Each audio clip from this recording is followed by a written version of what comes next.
જગન મિથ્યા. એક જ સત્ય, એકમેવ અદ્વિતીય. બાકી બધી વસ્તુ શું છે? મિથ્યા એટલે કે દેખાય. શોધવા જઈએ તો મળતું મૂકો રહી ગયું બાકી. જીવો બ્રહ્મૈવ ના. તમે જીવ બ્રહ્મથી પર અન્ય. એકને બાદ સામાન અધિકરણ કહેવાય, બીજાને ઐક્ય સામાન અધિકરણ. જગત અને ઈશ્વરનો સંબંધ કેવો છે? જગત બાધિત. પણ જીવ અને બ્રહ્મમાં શું છે? બાધિત થાય? બાધિત નહીં થાય. શું છે? ઐક્ય સામાન. 4 પ્રકારના સામાન અધિકરણ આવે. જીવ અને જગત, જગત અને ઈશ્વર નું શું કહેવાય? બાધિત સામાન અધિકરણ છે. પણ જીવ અને બ્રહ્મ કહીએ તો શું છે? જીવો બ્રહ્મૈવ ના. તમે બ્રહ્મથી પર અન્ય છો.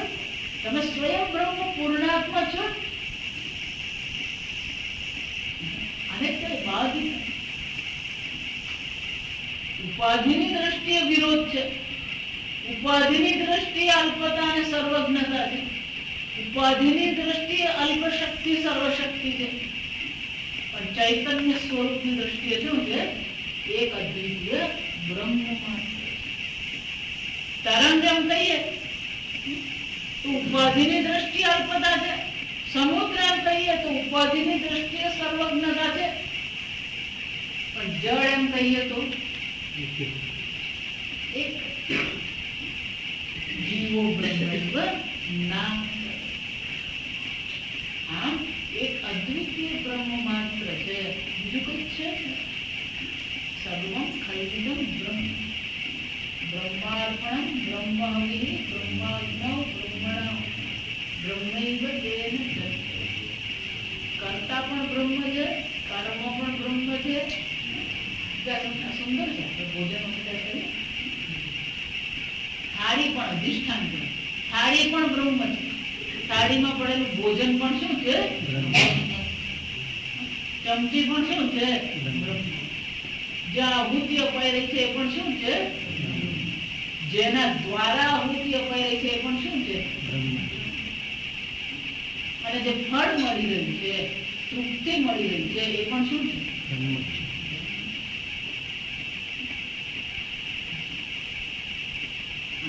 સર્વત્ર એ બ્રહ્મ બુદ્ધિ. જેને આવું જ્ઞાન થઈ ગયું હોય, પહેલો પ્રશ્ન પછી મગજમાં શું આવે? આવું બ્રહ્મ જ્ઞાન થઈ ગયું હોય પછી કોણ કેવો મળે? સ્થિતપ્રજ્ઞસ્ય કા ભાષા સમાધિસ્થસ્ય એષ. તરત મનમાં આવે એ જ્ઞાની કેવા હોય? એક પ્રશ્ન અર્જુનનો પ્રશ્ન જે હતો કયા કોને આધારે હતો? ઉપાધિની દ્રષ્ટિએ. કેવી રીતે બેસે છે? બેસે છે ખરા? કેમ વ્રજે છે? કેવી રીતે ચાલે છે? ચાલે છે ખરા? કેમ પ્રભાષે છે? કેવી રીતે બોલે? ધીમું ધીમું બોલે? જો આપણે આમ ધીમે કેમ બોલતા નામ શું લાગે? દિવ્ય વાણી પૂર્ણ બદલી નાખવાનો એટલે વાણી શું થઈ જાય?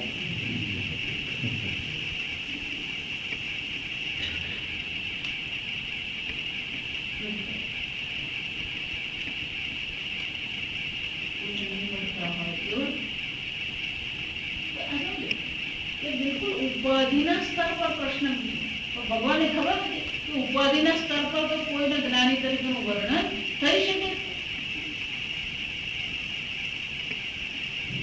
કઈ રીતે જો મને કહો, ધનવાન કોને કહેવાય? જો 5 રૂપિયા ધનવાન કહેવાય.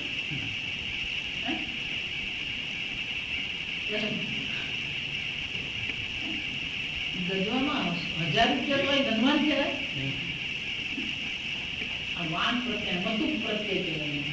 પાણીની ભાષામાં મતુક પ્રત્યે વાન ધનવાન એટલે મતુકમાં પાણીની મુનિ કહે છે અતિશયોક્તિ હોવી જોઈએ તો પછી તો વાન પ્રત્યે નહીં. પ્રાચુર્ય, સંસ્કૃતમાં શું કહેવાય? પ્રાચુર્ય. ખૂબ બધું ધન હોવું જોઈએ તો શું કહેવાય? ધનવાન કહેવાય. પ્રાચુર્ય ખૂબ બધું હોવું જોઈએ તો પછી ધનવાન કહેવાય. જેની પાસે ઘણું બધું ધન છે અને ધનવાન કહેવાય. જ્ઞાની કોને કહેવાય? સ્થિતપ્રજ્ઞ કોને કહેવાય? જો વિચારજો. જ્ઞાનીના લક્ષણ જાણવા હોય જીવન મુક્ત ને કહેવામાં આવે. એની ચર્ચા પર પછી કરી. પણ જ્ઞાની છે કેવી રીતે ખબર પડે? જ્ઞાનીની વ્યાખ્યા શું થઈ શકે? મને જેની પાસે આ જ્ઞાન હોય એને શું કહેવાય? જ્ઞાન. તો લક્ષણ તો એક જ છે. સમજો, એનું લક્ષણ તો એક જ છે કે જેને પોતાને બ્રહ્મ જાણે, બ્રહ્માસ્મિ ઇતિ, હું બ્રહ્મ છું એવું જ્ઞાન જેને થઈ ગયું એ જ્ઞાની કહેવાય. પણ એને બ્રહ્મ જ્ઞાન થયું કે નહીં થયું ખબર પડે? 14મા અધ્યાયમાં અર્જુન જ્યારે કિમ લિંગૈ ગુણાતીત ભગવાને પૂછે કયા લિંગથી આ ગુણાતીતને હું ઓળખી શકું? ભગવાન આ ગુણાતીત જ્ઞાની છે મને કેવી રીતે ખબર પડે? ભગવાન કિમ લિંગૈ. શંકરાચાર્યજી ભગવાન ઉત્તર આપે ને એ પર શંકરાચાર્યજી કહી દે સસંવેદ્ય. આ જ્ઞાન કેવું છે? સ્વસંવેદ્ય. શબ્દ બહુ સરસ. સ્વસંવેદ્ય એટલે તમને પોતાને ખબર પડે તમે જ્ઞાની છો કે નહીં. બીજાને ખબર પડી શકે? બીજો જાણી શકે? ક્યારેય નહીં જાણી. ગુરુને ખબર નહીં પડે કે શિષ્ય જ્ઞાન થયું કે નથી. પ્રથમ અધ્યાયમાં ઉપદેશ કર્યા પછી ગુરુજી પૂછે છે કે તને સમજાય ગયું? તો એક ઉત્સાહી હતો. હા, હું બ્રહ્મ જાણું છું કહી દઉં. એટલે ગુરુજી શું કહે છે? દહરમેવાપી નૂનમ દહરમેવાપી અલ્પમેવ નૂન. તું જે જાણે છે શું છે? અલ્પ. કેમ? એટલે બ્રહ્મ જ્ઞાનનો વિષય નથી. આગળ ચર્ચા કરી. બ્રહ્મ જાણવાનું નથી. હું બ્રહ્મ છું. બ્રહ્મ એટલે અનંત, આનંદ સ્વરૂપ, પૂર્ણતા. હું આનંદ સ્વરૂપ, સુખ સ્વરૂપ છું એ જાણવાનું છે. તો તમને શાનું જ્ઞાન છે ને શાનું જ્ઞાન નથી કોને ખબર પડવાનું? તમને જ ખબર પડે. સમજો. એના માટે આ સ્થિતપ્રજ્ઞાનું લક્ષણ ફૂટપટ્ટી નથી. કામ જે આવે તેને માગતા જઈએ. એને જ્ઞાન શું નથી, જ્ઞાન શું નથી, ફૂટપટ્ટી છે. બ્રહ્મ જ્ઞાનીના લક્ષણો જયારે અર્જુન પૂછી રહ્યો છે તો બીજાને માપવા માટે નથી, પોતાને જ્ઞાન થયું કે નહીં એ સમજવા માટે અર્જુન પૂછી રહ્યો. તમને જ્ઞાન થયું કે નહીં એ તમને ખબર પડે. મને કેવી રીતે ખબર પડે? એટલે ભગવાન કહે તો હું તને વ્યાખ્યા કરી આપું. આત્મની એવ આત્મના તુષ્ટ. આ એક જ લક્ષણ છે. પોતે આત્મા એટલે પોતે પોતાનાથી સંતુષ્ટ. બિલકુલ સીધી ભાષામાં કહું ગુજરાતી. તેને સુખી થવા માટે આત્માથી અન્યની જરૂર પડતી નથી. આપણે આ જગત ગોઠવીએ ને પછી દુઃખી થઈએ. બરાબર બરાબર પાસ કરી નામ બરાબર બારીયા મળી ખોલી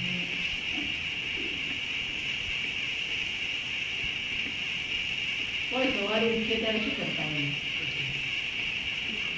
ખબર કોઈ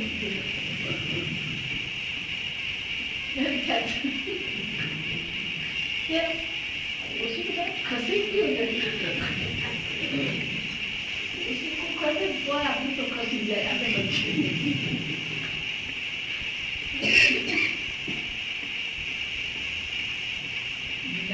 લક્ષણ શું છે? આત્મએવ આત્મા. ગુજરાતી ભાષામાં કહીએ તો શું કહેવાય? જેને સુખી થવા માટે આત્માથી અન્યની જરૂર. કેમ? કે પોતાને સુખ સ્વરૂપ આત્મા જાણે. આત્માથી અન્ય કોઈ સ્થાન પર સુખ નામની વસ્તુ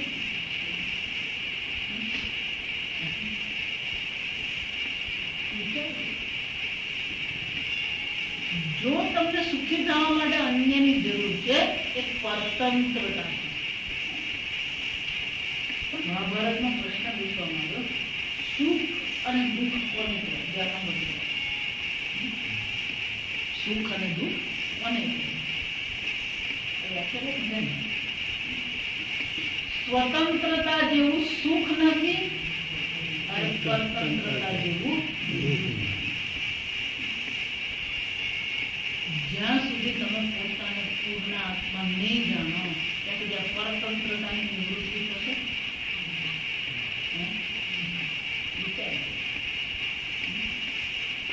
એ બ્રહ્મ જ્ઞાન છે જે તમને સ્વતંત્રતા આપી છે. બાકી બધી શું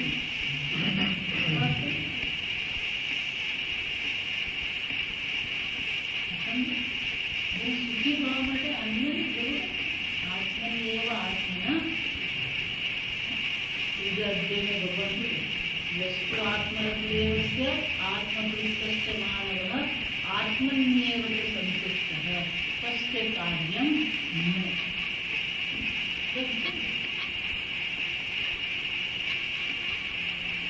તમારાથી અન્ય સુખ છે જ નહીં. તમારાથી અન્ય જ્ઞાન નામની વસ્તુ જ નથી. તમે જે સુખ સ્વરૂપ જ્ઞાન સ્વરૂપ આત્મા, પણ જ્યાં સુધી પોતાને સુખ સ્વરૂપ જ્ઞાન સ્વરૂપ આત્મા જાણતા નથી ત્યાં સુધી શું કરતા રહેવું? ભીખ માંગતા રહેવું. સંસાર એ જીવનો સ્વયંવર. સંસાર શું છે? જીવનો સ્વયંવર. સ્વયંવરમાં શું કરવાનું? વર મારા છે. આ જીવ શું કરતો રહે? જન્મ્યો ત્યારથી જન્મો જન્મથી શું કરતો આવ્યો? આ વર મારા દેવતાની વર મારા કહેવાય. થોડો વખત રહ્યા તો ખાવટ આવીને શું કર્યું? દેવતાની યોનીને વરમાળા કહેવાય. પહેલી મજા નહીં આવી, છોડી દીધું. મનુષ્ય યોનીને વરમાળા કહેવાય. ત્યારે બહુ ખાવટ આવીને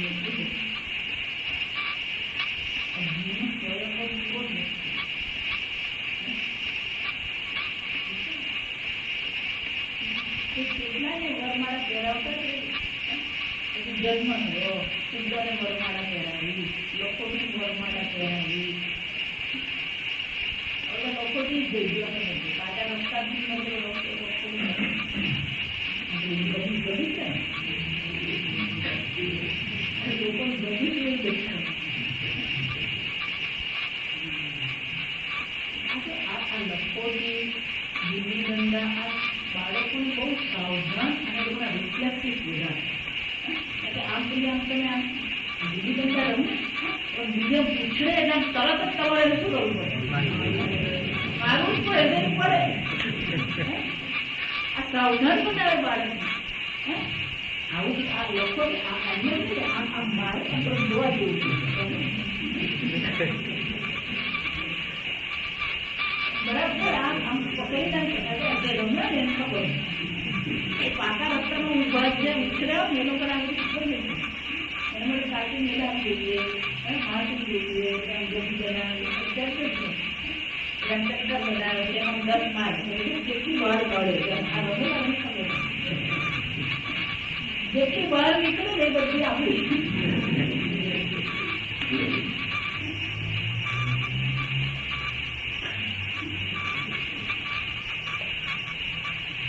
લોકો નથી કરવાની.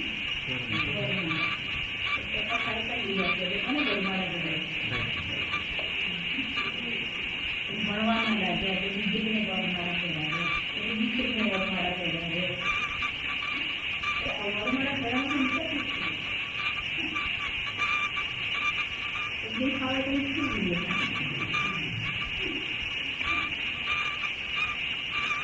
સંસારી જીવનમાં શું છે? જ્યાં સુધી પોતાને પૂર્ણાત્મા નહીં જાણીએ ત્યાં સુધી સ્વયંવર શું થવાનું? અનાદિકાળ પ્રવૃત્ત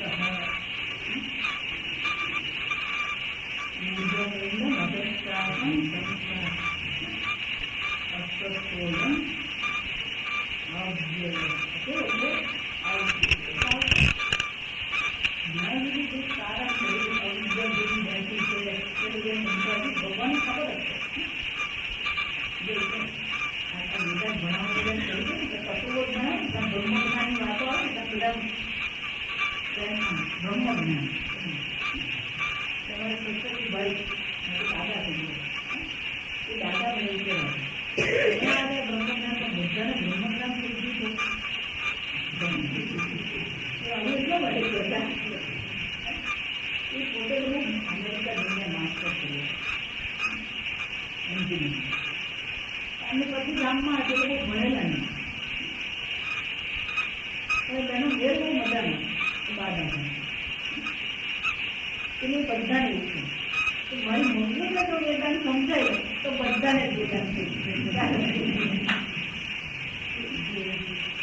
એટલે એમને એમ કહ્યું કે આવું આમ સાંભળીએ અને બ્રહ્મજ્ઞાન પછી તમે આ ભણાવો એટલે બધાને બ્રહ્મજ્ઞાન થઈ ગયું છે. પોતે મનનો શોખ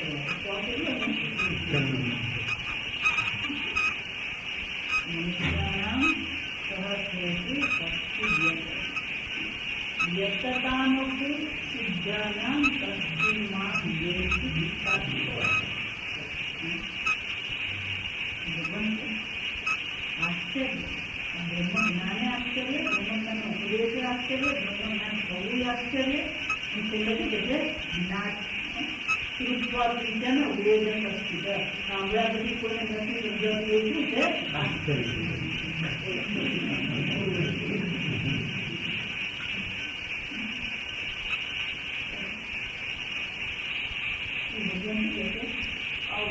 અમારું અસ્વસ્થ વૃક્ષ, અમારો સંસાર વૃક્ષ ભગવાન શું કહે છે?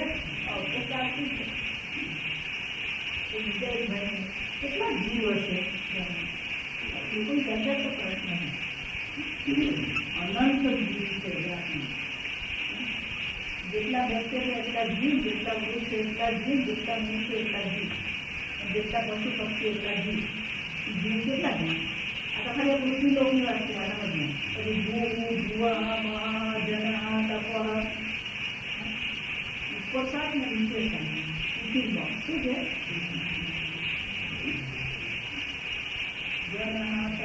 સત્ય આ ઉપર નીચે આતલ વિતલ સુતલ કલાતલ મહાતલ રસાતલ પાતાલ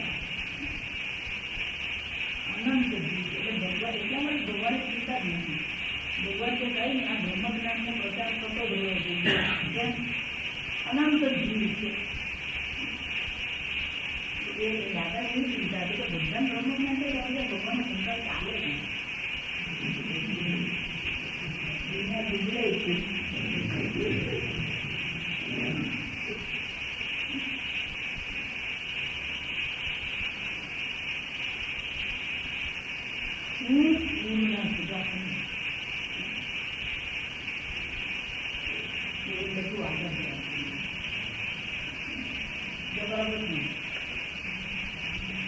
હું નિત્ય જ્ઞાન કહીએ અનિત્યની દ્રષ્ટિએ છે. હું વ્યાપક છું કઈ દ્રષ્ટિએ? આ જગતની દ્રષ્ટિએ વ્યાપકતા કરી. તેનો શું કહેવાય? સદૈવ સૌમ્ય. સત છે, હું છું, એનાથી બાકીની બધી વસ્તુ કેવી છે? અનંત કહીએ એ પણ સાપેક્ષિક છે. સમજો, જ્ઞાન કહીએ એ પણ સાપેક્ષ છે. હું છું સત બ્રહ્મ. હું છું. આનાથી બાકીનું બધું જ એટલું ઉમેરવા શું થવાનું?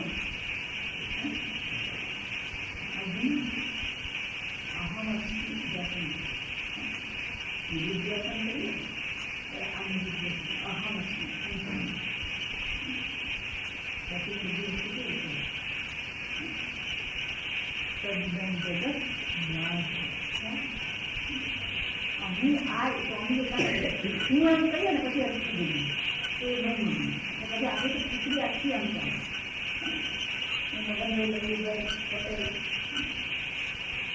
ભાઈ ક્લાસમાં મારો પૌત્ર છે વાતો તો અમારો પૌત્ર મારો પૌત્ર 7 પેઢી બોલી જતો અને તો બોલી જાય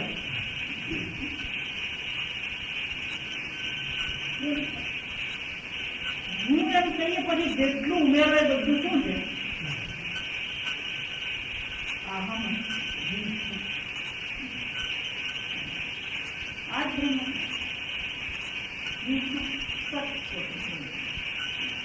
બ્રહ્મ શબ્દ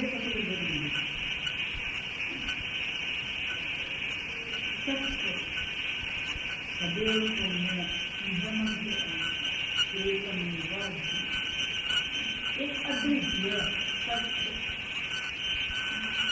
એક ગીતામાં ભગવાન સ્વતઃ અભાવ ન વિદ્યતે. ભગવાન શું કહે છે? સતનો અભાવ ક્યારેય થતો નથી. એ સત સ્વરૂપ આત્મા તમે આ સંપૂર્ણ જગતને સત્તા તમે પ્રદાન કરી રહ્યા છો. માટીની સત્તાથી ઘડાની સત્તા. તો જયારે ઘડો એમ કે હું છું ત્યારે છું કોનું કોનું છે? ઘડાનું છે.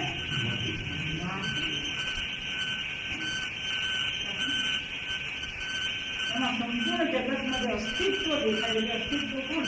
તમે છો. તમે જો જગતને સત્તા પ્રદાન કરો છો. તમારે કારણે આ જગત છે તરીકે દેખાય છે. તમારે કારણે આ જગત ચેતન તરીકે દેખાય છે. આ જળ અને ચેતન જગત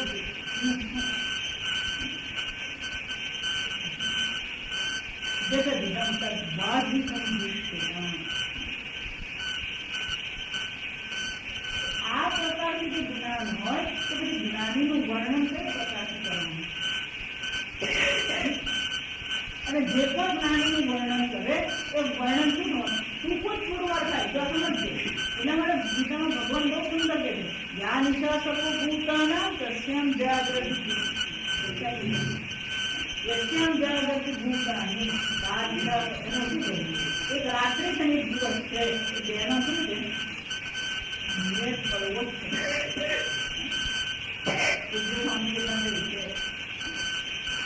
જ્ઞાની જ્ઞાની સમજી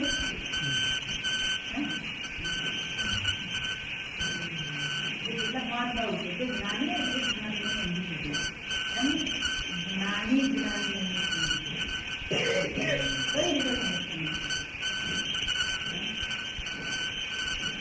અને વાણી પર એના જ્ઞાન પરથી અને પાંડિત્ય પરથી જ્ઞાન કહીએ પાંડિત્ય કહીએ અને વાણી કહીએ એ તો ઉપાધિના ગુણધર્મ આત્માના ગુણધર્મ નથી.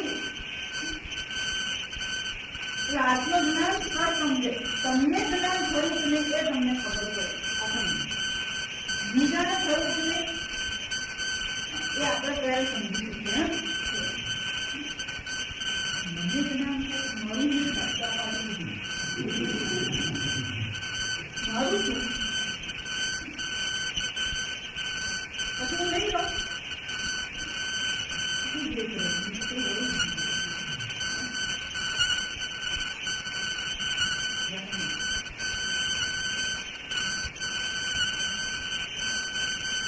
જ્ઞાની જે છે એના કર્મો આખો સિદ્ધાંત નાના પડતા કર્મો પડતા જ્ઞાની છે એને કર્મ તો કરે.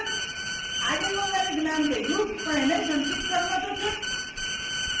એટલે સંચિત કર્મ છે તો પછી એને નવો જન્મ તો મળવાનો. તો જ્ઞાન થયા પછી પાછો જન્મ તો મળવાનો હોય તો પછી મોક્ષ તો મળવાનો નથી. તમે તો આ સાધન કરતા શરૂ કરી ત્યારે તમે કીધું કે જ્ઞાનથી મોક્ષ મળે. તો જ્ઞાન થઈ ગયું. જ્ઞાની જ્ઞાની શબ્દ નંબર જ્ઞાની શબ્દ છે જ્ઞાન માત્ર સત્પુરુષ માત્ર. જ્ઞાની એટલે અહંકાર બુદ્ધિનો ગુણ બોલવાનો. જ્ઞાની કોનું બોલવાનું? બુદ્ધિનો ગુણ.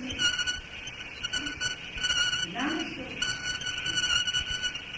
એના પણ કર્મ તો લેવાના ને એના કર્મ ફરીથી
કર્તૃત્વ જ નથી રહ્યું. કર્તૃત્વ જ નથી તો પછી એકાઉન્ટ કોના નામે ચાલવાનું?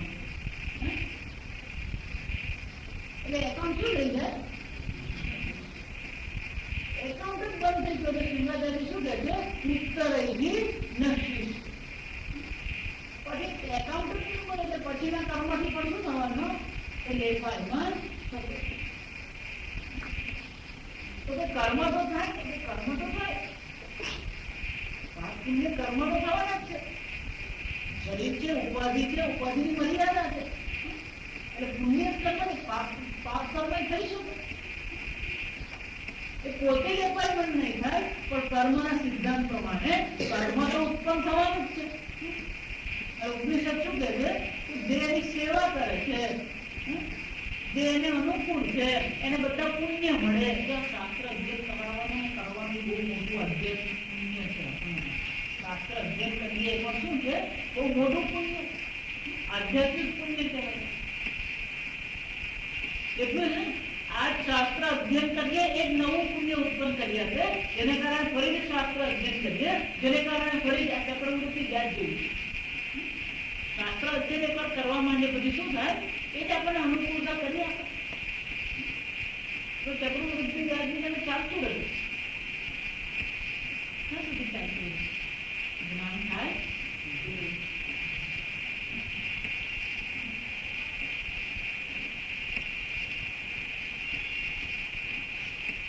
જ્ઞાની પણ આટલા બધા પુણ્ય કર્મ કરે. તે પુણ્ય કર્મ કોને મળે? જેની સેવા કરે છે, એના શિષ્યો જેને મળે. તો તે પાપ પણ થવાના જ મર્યાદાની કારણે. તો પાપ કર્મ કોને મળે? જેની નિંદા કરે, જેને દુઃખ પહોંચાડે, જેને પ્રતિકૂળ હોય, એને શું મળે? બધા એટલા માટે આપણે કેવું કહેવાય, કોઈ પણ મહાત્મા ક્યારેય એમને પૂછતા નથી. આપણને ખબર નથી જ્ઞાની છે, આપણને કઈ રીતે ખબર પડે? જોઈને આપણે નક્કી નહીં કરી શકીએ. કોઈ પણ મહાત્મા આપણા ઘરે આવે તો એક વસ્તુ સમજવી, કોઈ પણ મહાત્મા તમારા ઘરે આવે તો ગ્રહસ્થ તરીકે એને અન્નદાન કરવું એ કર્તવ્ય. આપણે એને ભોજન કરાવીએ, ભોજન કરાવીએ એને દક્ષિણા આપણી શક્તિ પ્રમાણે. પછી એમ કે 500 રૂપિયા આપો, 200 જો આ પછી નહીં કરે. એને એક વખતનું ભોજન આપવું અને દક્ષિણા આપવી એ ગ્રહસ્થનું કર્તવ્ય. મહાત્માને ભિક્ષા માંગવાનો હક છે. એટલે માગીએ ભિક્ષા આપવાની. પછી કરે આ બધા ના પાડી ને આવા મહાત્મા એમની જાત બોલી જાય.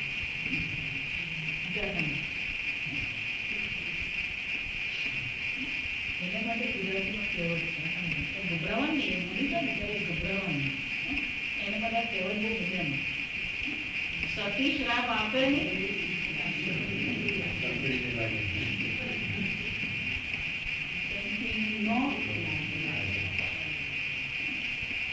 મહાત્મા એને જ કહેવાય જે સર્વનું શું કલ્યાણ. સાધુ કોને કહેવાય? પરામ કાર્યાન સાધનોથી બીજાનું મંગળ કરે, બીજાનું કલ્યાણનો વિચાર કરે એને સાધુ. ભગવાન કે જ્ઞાનીમાં જ્ઞાનીને કર્તવ્ય ભગવાન શું કહે? જગત કલ્યાણ માટે પણ શું કરવું જોઈએ? કર્મ કરવું. સાથે મહાત્મા ક્યારેય કોઈ દિવાસાનું શું એ પછી ભૂલ જવાનું.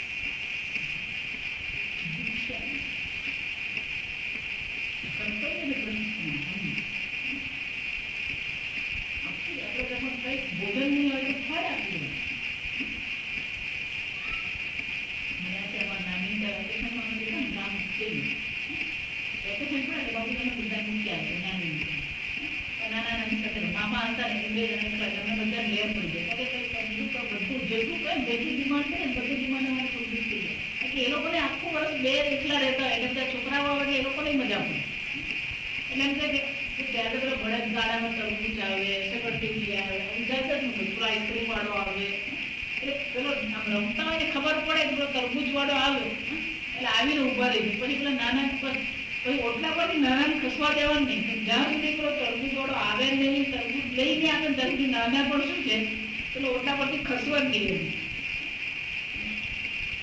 નાની હતા ને અમને એક આદત પાડી એ હંમેશા પહેલાનું જીવન બહુ સરસ હતું. એક માટલીમાં એક ચોખા મૂકી રાખતા, ખૂણામાં ઘરને એક માટલીમાં ચોખા મૂકી રાખતા અને બધા નાળિયેરની જે કાઢલી હોય ને એ સાધન એટલે કોઈ પણ સાધુ આવે, મહાત્મા આવે, બ્રાહ્મણ આવે અને પેલું ભિક્ષા માંગે એટલે પેલી નાની અમને કે એક કાટલી આપે એટલે હવે કરવાનું કઈ નહીં. એટલે માટલીમાંથી કાટલી ભરીને ચોખા લેવાના અને પછી કરી લેવાનું.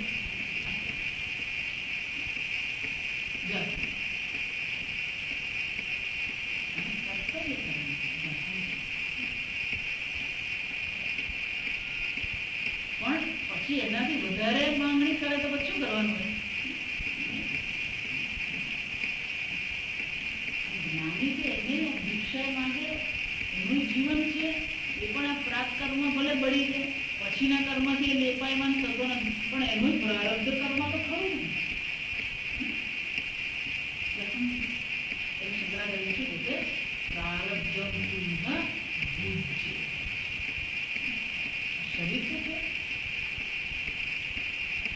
એનો અર્થ બહુ સરસ છે. પ્રારબ્ધાય સમર્પિતમ સ્વ. પ્રારબ્ધ લઈને આપણે આવે. જ્ઞાનીની પ્રારબ્ધ તો છે અને પ્રારબ્ધ છે ત્યાં સુધી જીવન જ છે. તો શંકરાચાર્ય શું કહે છે? એક વાર જ્ઞાન થઈ ગયું, સર્વ કર્મ ભળી ગયા, પછીના કર્મ લેપાયમાન કરે નહીં, છતાં પણ પ્રારબ્ધ કર્મ ભુજ્યતા. બહુ સુંદર. પ્રારબ્ધનો પણ વિરોધ નથી. જો આ સમજજો, પોતાના પ્રારબ્ધ કર્મનો પણ શું છે? વિરોધ નહીં. કેમ? દ્રષ્ટિ સમજ. સંપૂર્ણ જગત ઈશ્વર માત્ર છે. જીવને કર્મ પ્રમાણે શરીર પણ કોણ આપે છે? ઈશ્વર આપે. તો પ્રારબ્ધ કર્મનો નિર્ણય કરનાર પણ કોણ છે? ઈશ્વર. તો પ્રારબ્ધ કર્મ પણ ઈશ્વર જ છે. જો ઈશ્વર દ્રષ્ટિ હોય તો પ્રારબ્ધ કર્મનો પણ શું થવાનું? એટલે નહીં કે વ્યવહારમાં તો ઈશ્વર દ્રષ્ટિ જ રાખવાની. પ્રારબ્ધ કર્મમાં પણ શું છે? આ ઈશ્વર દ્રષ્ટિ. પ્રારબ્ધ પણ ઈશ્વર છે. ઈશ્વર સૃષ્ટિની અંતર્ગત જ છે. ઈશ્વર સૃષ્ટિની અંતર્ગત આ પ્રારબ્ધ છે. એટલે શંકરાચાર્ય શું કહે છે? ભુજ્ય ધામ. એને આપણે ગુજરાતીમાં ભોગવું હશે એટલે દુઃખ કહેવાય. ખરેખર શું છે? જે પ્રારબ્ધ છે પ્રારબ્ધ પસાર કરી લે. પ્રારબ્ધ શું કરવાનું? પસાર. આને જ કહેવાય જીવન મુક્તિ. આને શું કહેવામાં આવે શાસ્ત્રમાં? જીવન. જીવતા જીવત જે મુક્ત છે. કેમ? એટલે કર્મથી લેપાયમાન થતો નથી અને સુખી થવા માટે જગત પર આધાર રાખવો પડતો. આને જ મુક્તિ કહેવાય. આ જ ખરી મુક્તિ. કોઈ પરતંત્રતા છે જ નહીં. સુખી થવા માટે કે સુખ માટે અન્ય પરની પરતંત્રતા નથી. એને મુક્તિ કહેવાય. સમજો, મન ફાવે એમ બોલીએ, મન ફાવે એમ કરીએ, મન ફાવે ત્યારે ખાઈએ, એ મુક્તિ. તો કર્મથી ક્યારેય લેપાયમાન થતા નથી. એ શું છે? એમની જીવન મુક્તિ. તો કે ભલે પ્રારબ્ધ ભોગવે છે તો પ્રારબ્ધ ભોગવતા પણ શું કરવું જોઈએ? એટલે શંકરાચાર્યજી છેલ્લે કહે પરબ્રહ્માત્મના સ્થિતિ. એષા બ્રાહ્મી સ્થિતિ નૈનામ પ્રાપ્ય વિમુક્તિ. આ બ્રાહ્મી સ્થિતિ છે અર્જુન. એ બ્રહ્મમાં શું કહે છે? સ્થિતિ હતા. શંકરાચાર્ય શું કહે છે? એ બ્રહ્મમાં સ્થિત છે. સમજો, બ્રહ્મમાં સ્થિત છે ઈશ્વરમાં જ સ્થિત છે. ઈશ્વર અને બ્રહ્મ સિવાય બીજું કોઈ બળ છે. એક વાર જ્ઞાન થઈ ગયું હું પૂર્ણ બ્રહ્મ છું. ભગવાન શું કહે? એશા બ્રહ્મસ્થિત્વાર્થ એનામ પ્રાપ્ત નિવૃત્તિ સ્થિત્વાસ્યાનંદ કાલે બ્રહ્મ નિર્વાણમ. બ્રહ્મવિદ બ્રહ્મને જાણે છે અને પોતે પણ કોણ છે?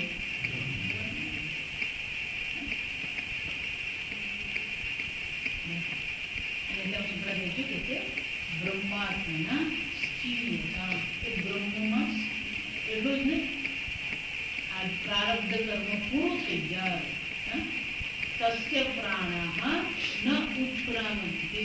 એના પ્રાણ પછી શું છે? ઉત્ક્રમણ કરતા. કેમ? એટલે કર્મ રહ્યા નથી.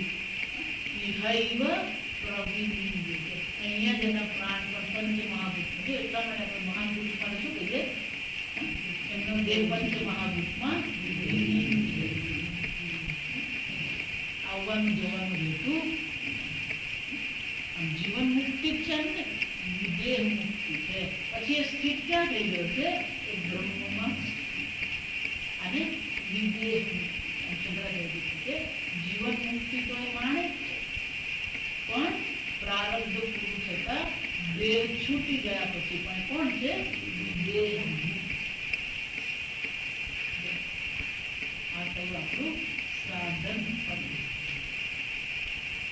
શરૂઆત કરી અંત સુધી એક સોપાન બધા એક વસ્તુ બાકી નથી. એટલે તો શું છે? આ બ્રહ્મ જ્ઞાન જેવું બળ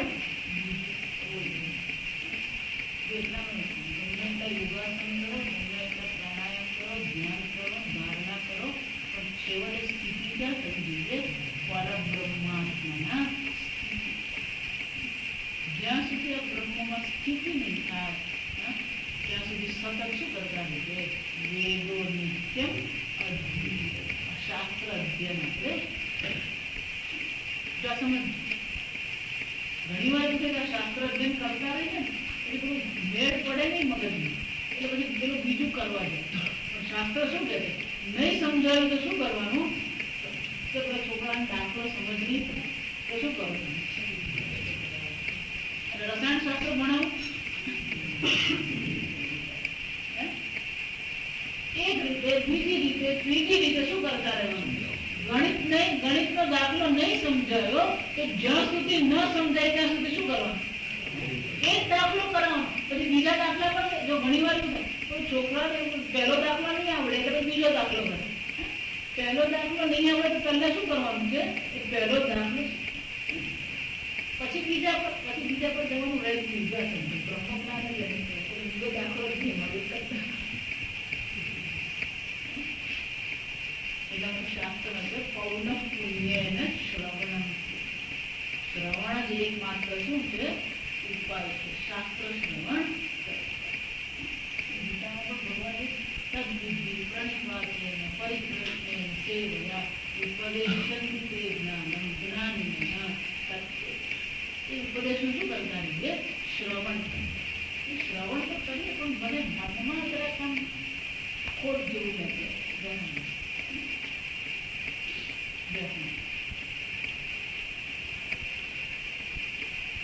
શ્રુતિ માતા ચેતન. શ્રુતિ માતા શું છે? આપણને ગ્રંથ લાગ્યા જળ. જળ ત્યાં વેદ ઈશ્વરની વાણી. વેદ છે તે ઈશ્વરની વાણી. જો ઈશ્વરની વાણી હોય તો ત્યારે જળ નહીં હોય. શું છે? ચેતન. શાસ્ત્ર સ્વયં શું છે? ચેતન.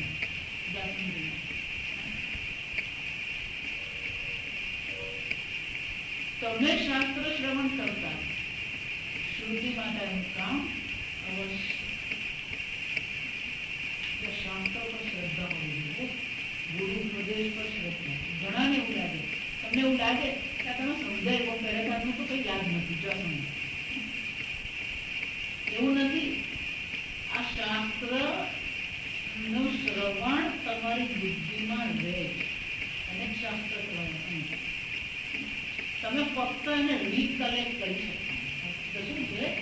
ફરીથી એને બહાર લાવી શકે. બહુ બુદ્ધિશાળી હોય પણ બ્રહ્મ જ્ઞાન થાય એવું નથી. શાસ્ત્ર શ્રવણ, શાસ્ત્ર પછી એનું કામ અવશ્ય. મને કહો, તાવ આવ્યો હોય, ઇન્જેક્શન થયું હોય, ડોક્ટર તમને શું કહે? એન્ટીબાયોટિક આપે. એ એન્ટીબાયોટિક કેવી રીતે કામ કરે છે, શું કર્યું તમને ખબર છે? પણ એનું કામ કરે છે કે નથી? એ રીતે ગુરુનો ઉપદેશ પણ શું છે? કામ કરે. એટલા માટે અર્જુને પણ પ્રશ્ન કર્યો, કારણ કે અર્જુને જયારે આ ગીતા માંગી ત્યારે 83 વર્ષનો હતો, યુદ્ધ ભૂમિમાં ઉભો હતો. ત્યારે એને આમ હતું કે આ બ્રહ્મજ્ઞાનમાં સ્થિતિ થાય એ પહેલાથી એટલું યુદ્ધ શું કરવાનું? ત્યારે ભગવાને કીધું કે ભગવાન તમે જ્ઞાનની વાત કરો તો પણ ધારો કે જ્ઞાન ન થયું અને દેહ છૂટી કરો તો ભગવાન શું કહે? નહીં કલ્યાણ કશ્ચિત દુર્ગતિ તાત. શાસ્ત્ર શ્રવણનું પહેલું પુણ્ય એ છે કે એકવાર તમે વેદાંત શ્રવણ શરૂ કર્યું, તમારી શ્રદ્ધા વેદાંતમાં થઈ ગઈ, પછી દુર્ગતિનો કોઈ પ્રશ્ન રહેતો એટલું જ નહીં. પછી ભગવાન શું કહે છે? શુચિનામ શ્રીમતામ દેહે યોગ ભ્રષ્ટો. ભગવાન કહે છે એટલું જ નહીં, એકવાર વેદાંત શ્રવણ પર શ્રદ્ધા થઈ ગઈ, શાસ્ત્ર પર શ્રદ્ધા થઈ ગઈ, બ્રહ્મ જ્ઞાનથી મોક્ષ જે પાકું થઈ ગયું, અને ધારો કે પણ તે પ્રારબ્ધ છૂટી ગયો, તો ભગવાન શું કહે છે? શુચિનામ શ્રીમતામ દેહે અથવા યોગિનામ એવ કુલે ભવતિ ધીમતઃ. ભગવાન તેના બે શબ્દો બરાબર. બહુ પુણ્ય કરેલું છે, તપશ્ચર્યા છે, તો ભગવાન કહે છે સ્વર્ગ લોકમાં રહીને, સ્વર્ગ લોકમાં રહ્યા પછી ફરીથી એનું શું છે? શુચિનામ શ્રીમતામ દેહે જા અથવા યોગીનામ એવ, અથવા શું છે? કોઈ યોગી ના કુળમાં એનો જન્મ. જેનો શું થાય? એકવાર વેદાંત શરૂ થઈ ગયું પછી બીજો કોઈ જન્મ છે નહીં. સ્વર્ગમાં જન્મ થયા પછી પણ શું છે? મનુષ્ય જન્મ. અને એ ભગવાન કહે છે જો એનો શું થયું? ક્યાં તો બીજો એક જન્મ અને ક્યાં તો બે. સ્વર્ગમાં જઈને આવે તો બે જન્મ, અને સીધો જ અહીંયા જન્મ મનુષ્યનો થયો તો શું છે? ભગવાનના શબ્દો છે. ભગવાન કહે છે જો વેદાંતમાં તમારી નિષ્ઠા થઈ ગઈ, શાસ્ત્ર શ્રવણમાં તમારી નિષ્ઠા થઈ ગઈ, અને ધારો કે પણ જ્ઞાન ન થયું તો પછી કયો જન્મ છે? અને ત્યાં શું પણ ભગવાન આ તો બધું અહીંયા કરેલું, ત્યાં ક્યાં પહોંચવાનું? તત્રતમ પૌર્વદેહિકમ પૂર્વ દેહમાં, એટલે કે આ જે શાસ્ત્ર શ્રવણ કર્યું છે એની સ્મૃતિ શું છે? પછી એનો શું છે? આ શાસ્ત્ર શ્રવણ કરેલું નાશ પામતું. તમને સમજાય કે નહીં સમજાય? નાશ પામતું. પછીના દેહમાં પણ શું થાય છે? નભતે પૌર્વદેહ.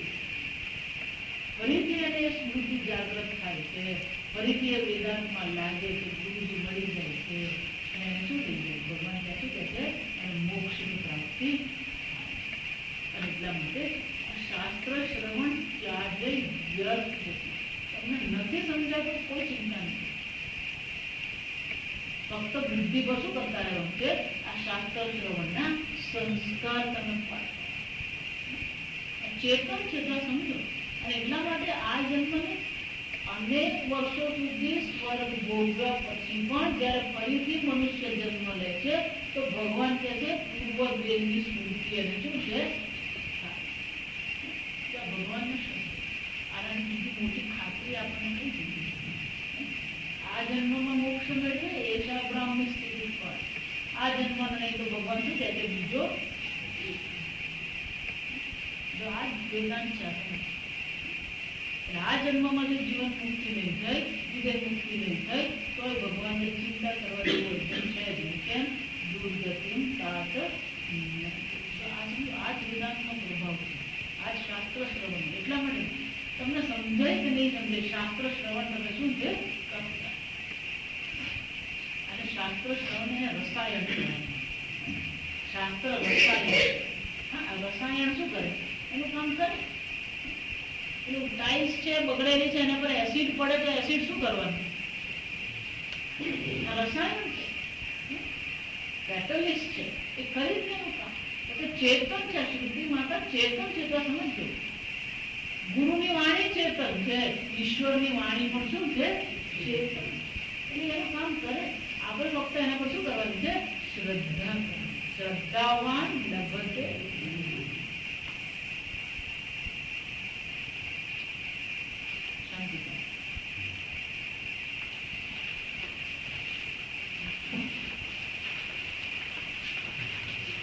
સંધિ યાદ રાખવાનું.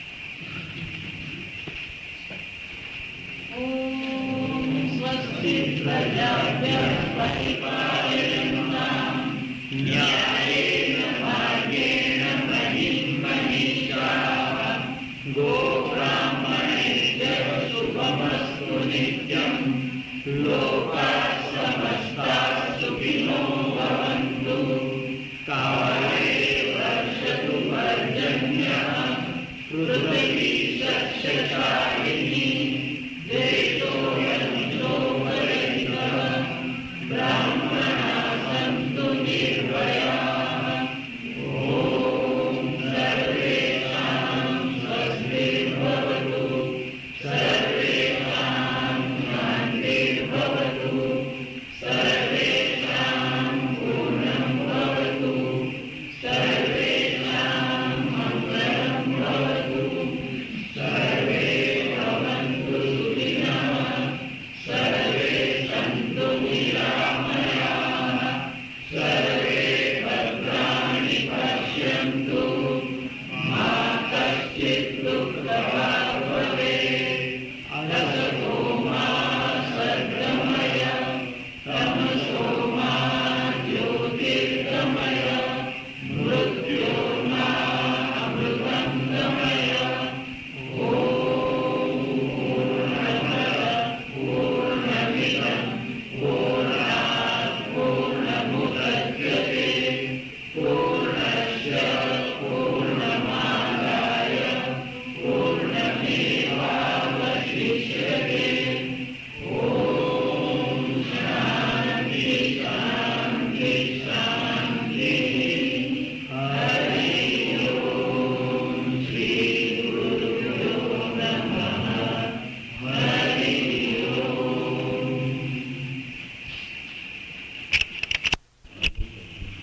અશ્વત્થમ છે, અશ્વત્થમ નથી.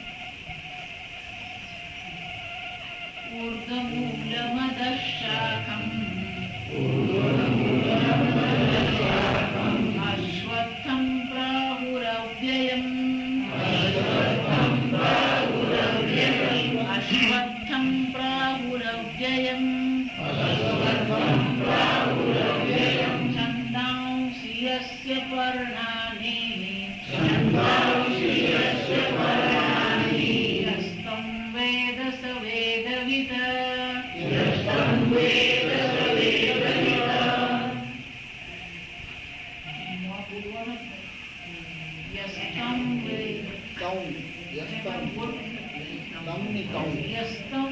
સંવાદ. તો આખું બનો આખું બોલવાનો. પછી અનુસ્વાર જે છે ને એનો એવો થઈ જાય સંવાદ. એની છેલ્લે ભેદ છેલ્લે તો આખો બોલો. આખું એમાં ઓલું આમ કરી થોડો છે થોડો, હા. પણ એ બોલીએ ત્યારે તબ અશ્વત્થમ વેદ સવેદવિદ યસ્तं વેદ સવેદવિદ અધશ્ચ ઊર્ધ્વં પ્રસુતાસ્તસ્ય શાખાઃ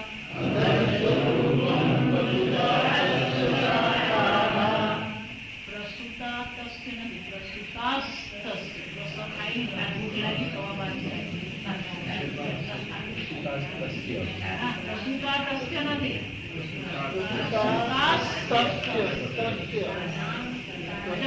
ઉચ્ચારણમાં એક વસ્તુ સમજવાનું, બે કામ કરવાનું, એક ઇરેઝ કરવાનું છે અને નવું લખવાનું છે. જૂનું ઇરેઝ કરવાનું છે, બોલવાનું શરૂ કરે ને પાછું જૂનું ચાલુ થઈ જાય. અધશ્ચ ઊર્ધ્વં પ્રસુતાસ્તસ્ચ શાખાઃ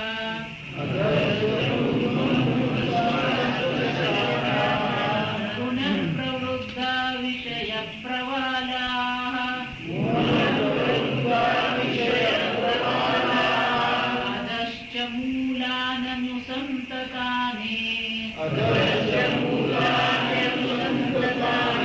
કર્માનુબંધીનિ મનુષ્યલોકે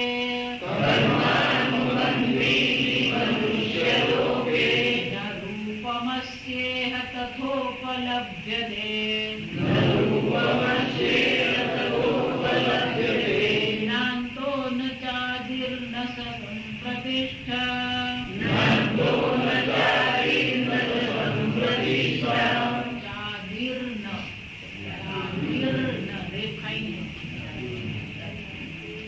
नान्तो न चादिर्न च संप्रतिष्ठा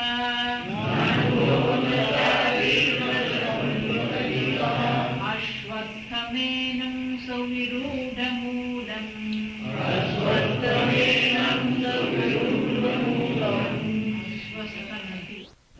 प्रसुता पुराणी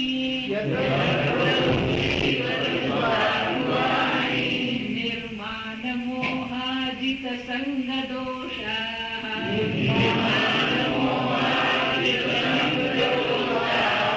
अध्यात्मनित्या विनिवृत्तकामाः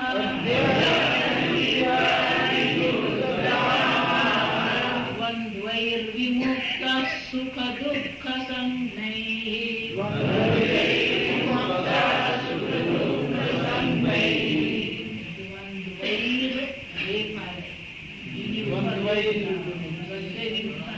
द्वन्द्वैर्विमुक्ता सुखदुःखसंज्ञैः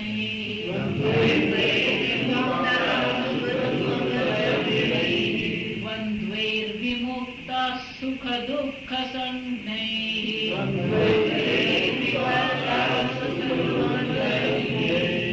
गच्छन्त्य मूढाः पदमव्ययं तत् गच्छन्त मूढाः पदमव्ययं तत्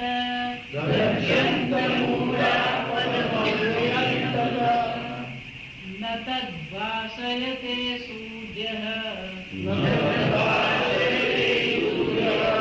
न शशाङ्को न पावकः यद्गत्वा न निवर्तन्ते तद्धाम परमं मम ममैवांशो जीवलोके जीवभूतः सनातनः मनः षष्ठानीन्द्रियाणि प्रकृतिस्थानि कर्षति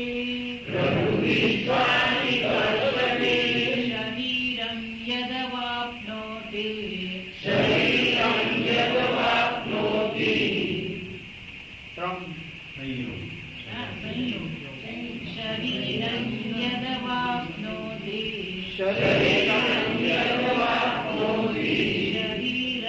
यदवाप्नोति शरीरं यदवाप्नोति यच्चाप्युत्क्रामतीश्वरः गृही त्वैतानि संयाति वायुर्गन्धानि वाशयात् वायुर्गन्धानि वाशयात्